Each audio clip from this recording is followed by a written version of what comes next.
성도 여러분, 오늘은 어떤 음식으로 하루를 시작하셨나요? 여러분이 제일 좋아하는 음식은 무엇인가요? 나를 위한 책 한 끼, 오늘이라는 예배, 5번째 챕터인 남은 음식 먹기. 오늘은 주님이 우리에게 매일 챙겨주시는 음식에 관한 나눔입니다. 나는 인스턴트 음식을 먹으면서 자랐다. 매일 아침 나는 아빠와 함께 냉동 와플을 먹었다. 운이 좋은 날이면 학교 후 엄마가 밝은 분홍빛의 딸기 우유를 주기도 하셨다. 내가 제일 좋아하는 음식은 크래프트 맥앤치즈였다. 내 머릿속에는 이상적 식탁이 있다. 직접 재배하거나 지역에서 생산한 유기농 재료로 만든 훌륭한 음식을 두고 친구들과 가족들이 함께 둘러앉아 음식을 나누고 먹고 있는 상상.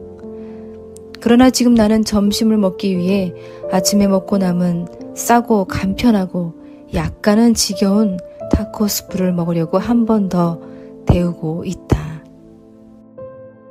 기독교 예배는 말씀과 성례전이라는 두 가지 요소로 구성된다. 여기에서 말씀은 성경을 가리키고 예배에서 성경을 낭독하거나 설교하는 경우를 모두 포함한다. 대부분의 개신교도인들에게 성례전은 세례식과 성찬식이다. 말씀과 성례전은 기독교 예배의 핵심이다. 말씀과 성례전은 모두 근본적으로 음식과 관련이 있다. 예배의 두 가지 중심 행위인 말씀과 성례전은 나의 일용할 양식인 타코 스프와 비교된다. 두 가지 모두 필수인 이유는 우리 모두에게 영양분을 공급하기 때문이다. 그리스도는 광야에서 시험 받으실 때 우리가 빵으로만 사는 것이 아니라 하나님의 입으로 나오는 모든 말씀으로 살 것이라고 말씀하신다. 마지막 만찬에서 제자들에게 자신을 기념하여 먹으라고 말씀하신다. 예수님은 자신의 백성 가운데 함께 하시는 통로로 좀 더 인상적이거나 신비로운 기념식으로 자신을 각인하신 것이 아니라 가장 일상적 행위인 먹기를 선택하신다. 예수님은 빵이 자신의 몸이요 포도주가 자신의 피라고 말씀하신다. 지구상의 모든 대성당이 사라지고 가장 영광스러운 예술 작품이 모두 유실되고 가장 진귀한 보물을 모두 버린다 해도 그리스도인은 여전히 성경과 성찬을 중심으로 예배드릴 수 있고 예배드릴 것이다. 교회가 되기 위해 우리에게 필요한 것은 오직 말씀과 성례전이다. 하나님은 우리에게 일용할 양식을 주시지만 우리가 먹는 그 양식은 궁극적으로 우리의 참된 양식, 영원한 양분이신 그리스도를 통하여 충족된다. 성도 여러분, 먹는 행위는 우리가 제대로 살아가기 위해 정말 중요한 행위이죠.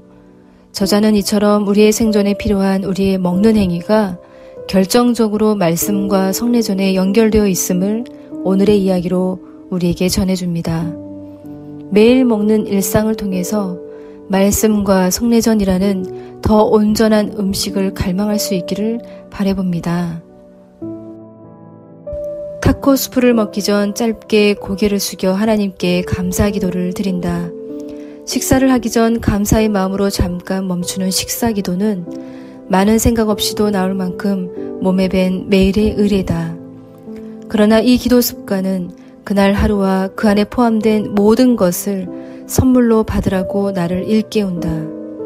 이 기도는 과할 정도의 풍성함이든 힘든 고난이든 아니면 그저 지겨운 남은 음식 한 그릇이든 내 앞에 주어진 것을 먹는 법을 배우고 오늘 나에게 선물로 주어진 영양분을 받아들이기 위한 준비 운동이다.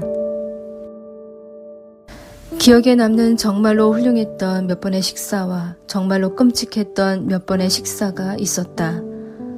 그러나 수천 번, 수만 번 먹은 대부분의 식사는 말 그대로 평범했다. 3주 전 점심으로 무엇을 먹었냐고 하면 나는 대답하지 못할 것이다. 그러나 그렇게 쉽게 잊히는 보통의 식사가 나에게 영양분을 공급했다. 기억에서 지워진 수천 번의 식사가 오늘의 나를 잊게 했고 그 식사가 나의 생명을 유지시켜 주었다. 그것은 나의 일용할 양식이었다. 요즘 예배의 흐름이 흥분, 모험, 흥미진진하거나 충격적인 영적 경험 등을 파는 것으로 옮겨가고 있는 듯하다. 그리스도인의 삶과 회중 예배에는 분명 영적 황홀경을 경험하는 순간이 있다. 그것은 선물이다. 그러나 그것이 기독교 영성의 핵심이 될 수는 없다. 말씀과 성례전은 나의 삶을 유지시켜주지만 가끔 그것은 내 삶을 변화시키는 것처럼 보이지는 않는다. 때론 푸석푸석하고 눅눅한 빵처럼 그리 맛있어 보이지 않을 때도 있다. 그러나 그것은 조용히 기억에 남지 않은 방식으로 나를 먹인다. 내가 거의 느끼기 힘든 방식으로 나를 형성한다. 진리에 대한 나의 미각을 발달시킨다. 나를 영적 양식 공급받는 사람으로 만든다.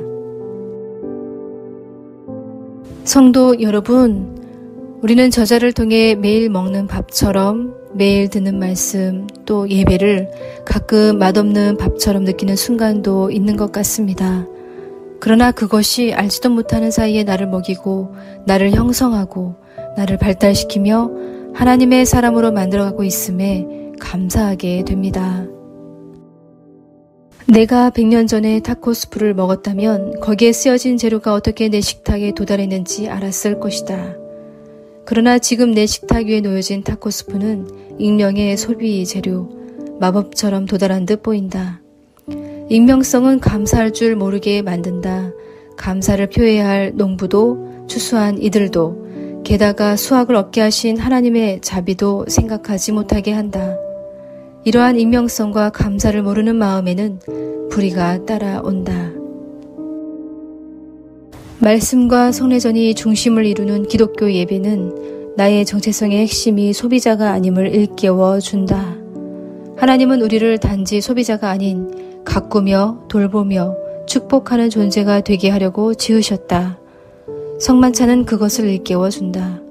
성만찬의 기도는 우리가 먹는 몇 끼의 식사가 은혜로 받은 선물이며 우리는 그리스도의 형상을 세상에 함께 드러낼 능력을 지닌 사람들이라는 거룩한 정체성으로 새롭게 재조정해 준다. 우리는 굶주린 상태로 태어나고 우리의 필요를 채워줄 누군가에게 절대적으로 의존한다. 먹는 행위는 우리를 개별적이고 독립적인 존재에서 상호 의존적인 존재로 옮겨준다. 성만찬은 여기서 한 걸음 더 나아간다. 우리는 성만찬에서 그리스도를 마음껏 먹고 마시며 그리스도의 몸으로 함께 신비롭게 지어져 간다. 그리고 그리스도의 생명을 기억하면서 다른 사람을 위해 우리의 삶을 쏘는 사람들로 변화시킨다. 그러하기에 성찬식의 경제는 참된 풍요다. 영원한 빵이며 포도주이신 그리스도를 먹고 거룩한 배부름으로 든든해진 구산교회 성도 여러분, 오늘 나눔을 통해 말씀과 성례전은 이처럼 우리가 먹는 음식이 가지고 있는 결핍을 보충해주는 차원을 넘어서 참된 완성으로 나아가게 해준다는 것을 알게 되었습니다. 오늘도 몇 가지 질문으로 우리의 삶을 나누었으면 하는데요. 여러분이 가장 좋아하는 음식은 무엇이며 가장 이상적으로 생각하는 식탁의 모습은 어떤 모습인가요? 그 풍성한 식탁에 특별한 손님을 부르고 싶다면 누구를 초대하고 싶으신가요? 가끔 밥이 맛이 없다고 느껴질 때가 있는 것처럼 말씀에 대해서도 그렇게 느낄 때가 찾아옵니다. 그럴 때 어떻게 극복하시나요? 우리의 영적인 건강을 위해 말씀의 양식을 지속적으로 공급받도록 하기 위해 우리가 할 수 있는 노력이 있다면 무엇이 있는지 오늘 댓글을 통해 함께 나누어 주시기 바랍니다. 우리의 나눔이 서로에게 도전이 되고 힘이 되었으면 좋겠습니다. 매일 습관처럼 드리는 우리의 식사 기도에 이 기도의 제목을 더한다면 어떨까요?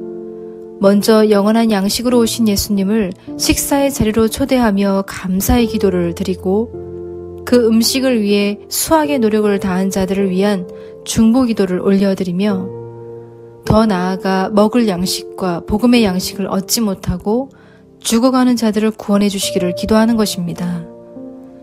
우리의 식탁뿐 아니라 우리의 식사 기도도 이렇게 풍성해졌으면 좋겠습니다. 구산교회 성도님들의 식탁을 말씀과 은혜로 더 풍요롭게 하실 주님을 찬양합니다.